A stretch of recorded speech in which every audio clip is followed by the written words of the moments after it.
Hey friends, what's up? Welcome back to Babylon Talmud. Today we're studying Daf Chav Zayin, Daf 27, Masechta Hagiga.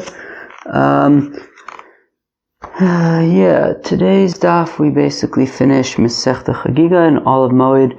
It's pretty cool. Alright, let's jump in.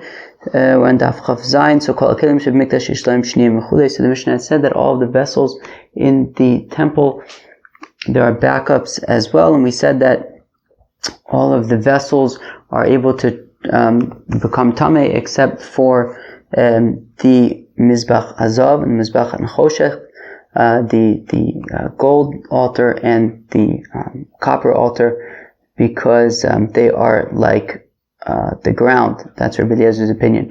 So Mizbach Nechoshech Tichsiv Mizbach Adama Taseli, because the pasuk says that a Mizbech of earth you should make for me. That's a reference to the Mizbech Nechoshech. Mizbach Azav Tichsiv HaMenorah VaMizbechos, and the golden altar, it says the menorah and the mizbeachs, which is plural, Iskush Mizbechos Elazeh.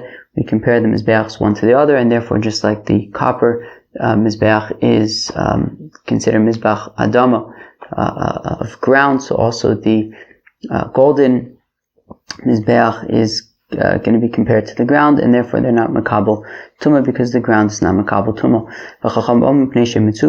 Whereas the chacham say because they are plated. Now adrabah came into mitzupin idu mitamu. But in fact, the Gemara, that what does that mean that the rabbis are saying that the altars are not makabel tumah because they're plated in gold or in copper?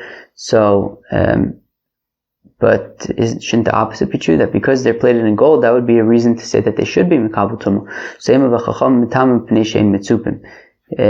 So say davka the opposite, that the chacham say that they're tameh because they are plated.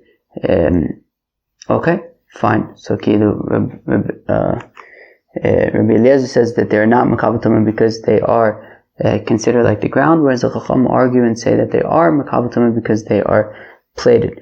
Or if you want, I will say Rabbanon Rabbi Eliezer Ka'amrei, that the rabbis are saying to Rabbi Eliezer, "My daitech mishum de mitzupin." Why do you need a pasuk to teach that we treat the mizbeachs like ground? Because otherwise, I would say that they're gold plated. But come on, as we learned at the top of the Amud, that the wood is bottled to the plating, because it says, right, Mizbeach eitz, and we compare the Mizbeach to the menorah. Fine, so it says that, so we said that, to the Shulchan. Anyway, so we said that the Mizbeach is referred to as wood, and therefore that is the most important thing, and therefore you don't need a pasuk in order to teach me that it would be considered like earth, because I already know that, because the pasuk already referred to the mizbeach as wood. Amr Babo says Babo, Amr Belazar, in the name of Belazar, Tamil Chum in Orshel Gehenim Sholetes Boin. That Torah scholars, the fire of hell doesn't roll over them. Kavachom salamandra, which is learned out from some kind of interesting thing called a salamandra that emerges from like fire. Salamandra shetoladas eishi. So this salamandra thing, apparently, when fire burns for long enough, it produces this salamandra thing. And if you use the blood of the salamandra thing and you anoint yourself with it, so then you won't get burnt. So a Talmid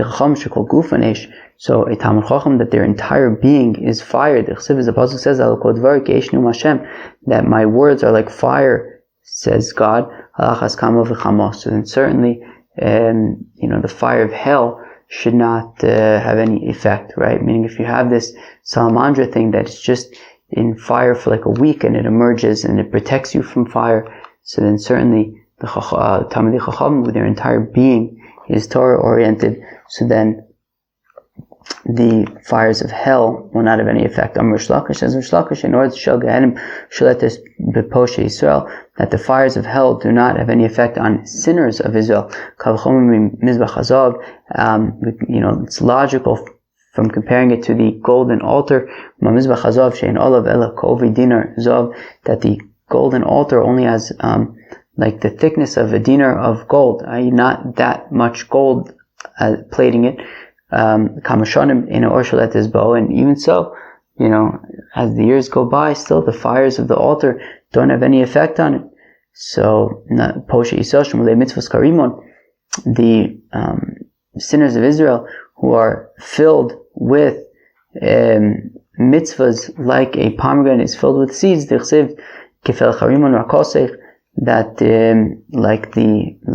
like a piece of a pomegranate is your forehead. Don't read it as your forehead, but rather rikonim shabach, the empty ones in you, that even the yidden that are empty are nonetheless filled with mitzvahs like a pomegranate is filled with seeds. Halachas kama v'chama, then certainly if they're filled with all these mitzvahs, the fires of hell cannot have any effect on them. Friends, that was Masechta Hagiga. I think Masechta Hagiga was pretty cool, but also what's pretty cool is that this is now all of Seder Moed. We basically, starting with Shabbos, and throughout all these Masechtas until now, of course, Masechta Brachos was Seder Zrayim.